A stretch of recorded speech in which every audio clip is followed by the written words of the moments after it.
It's a gathering of the biggest industry players in Nigeria's tourism and hospitality community. They have come to step up the mandate of integrating sustainability of the biosphere into the nation's tourism and hospitality plan to build a green economy that's more beneficial for the nation and towards the new global order for zero carbon emission.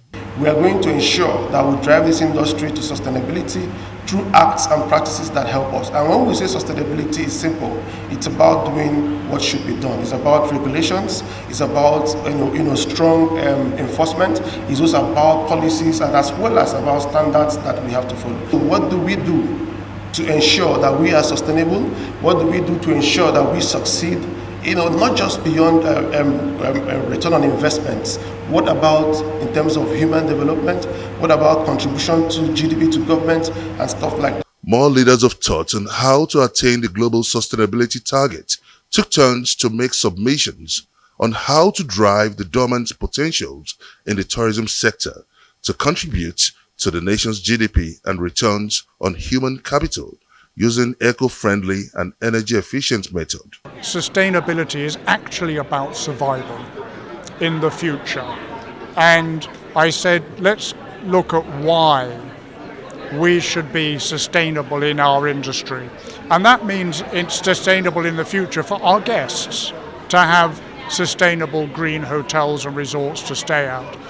And I gave the message, let's start with why you should be sustainable in your development and in your operations. And there are three reasons why. And they're categorized as financial, they're categorized as legal, and they're categorized as social. Arise News took up the Minister of Tourism on a roadmap in harnessing the nation's vast tourism potentials and ultimately revving up the nation's revenue base. Our initial plan is to encourage community-based tourism, which is not really inbound tourism, but for the locals.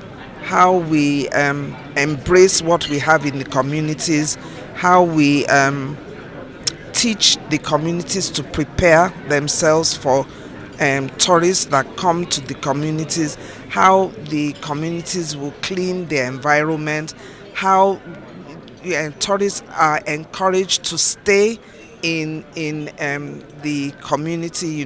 Maybe somebody will hire a bed to sleep on, how we have the best cook in the community to feed the tourists, and how the tourists will also go into the bush to go and hunt or to go and see or to be engaged.